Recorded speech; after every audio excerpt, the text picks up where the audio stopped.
This week's blog post is the 5th in my series on whether Alexander and Angelica had an affair. For the background on this post, including the distinction between certain, probable, and possible, see the first post in this series. Working through the primary sources, there is not enough evidence to prove that an affair between Alexander Hamilton and Angelica Schuyler Church is either certain or probable. But is it possible? If Alexander Hamilton was promiscuous, it might be possible that he slept with Angelica as well as other women.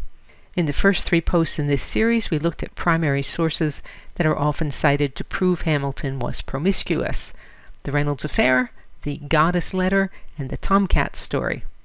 None of these hold up as proof that Hamilton slept around.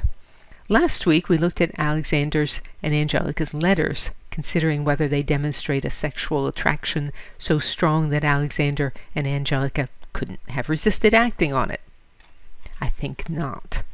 The last piece of contemporary evidence that's often cited to suggest an affair is an anecdote from a dinner party in Philadelphia in late 1799.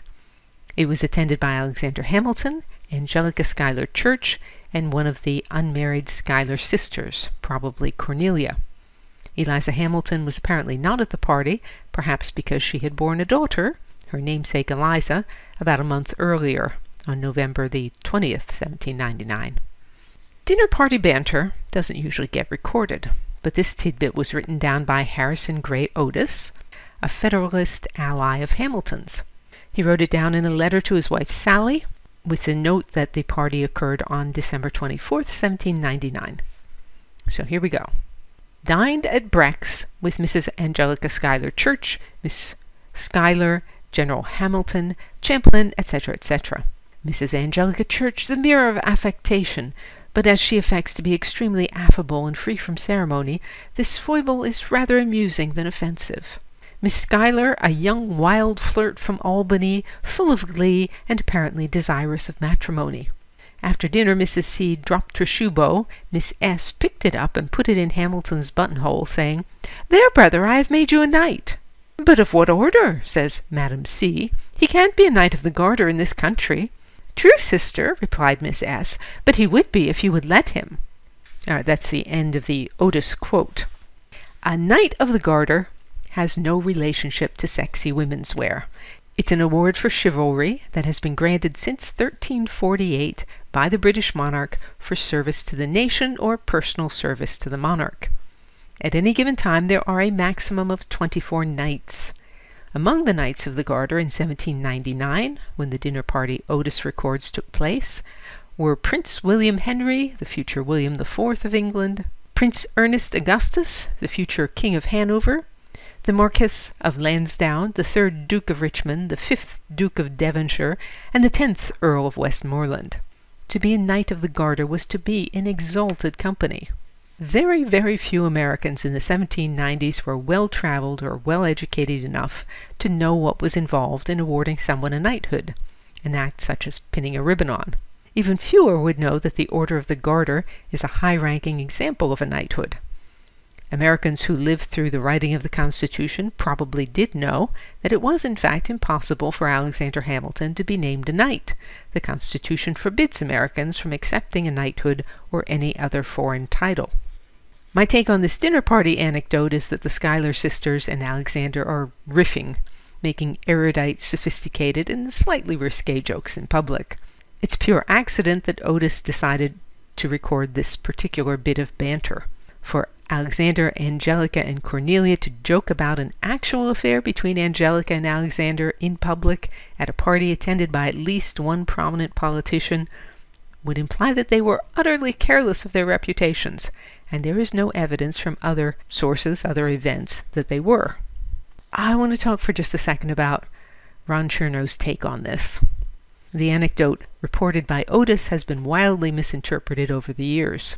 Chernow mentions it in his book on Hamilton, citing not Otis's original letter, but a reference to it in a different biography of Hamilton. So this is Chernow's version. The first scandalous reference to Hamilton's marital infidelity occurred in late March 1789, just as Angelica Church returned to New York.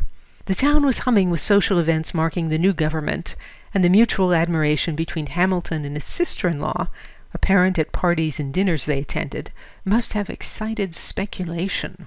At one ball, Angelica dropped a garter that was swept gallantly off the floor by Hamilton.